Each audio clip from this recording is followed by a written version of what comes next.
Hi everyone, this is the Sunnecko 8-inch chef's knife.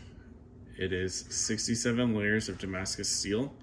One of the things I love about this one is it has a full tang. The reason I got this knife is my last knife broke in half right here. Don't have to worry about that with this one.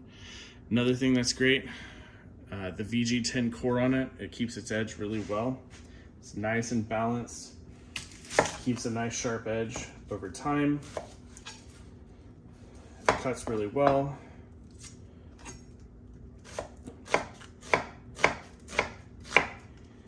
Overall, it's a great knife. It looks beautiful. It's got this nice decorative pin here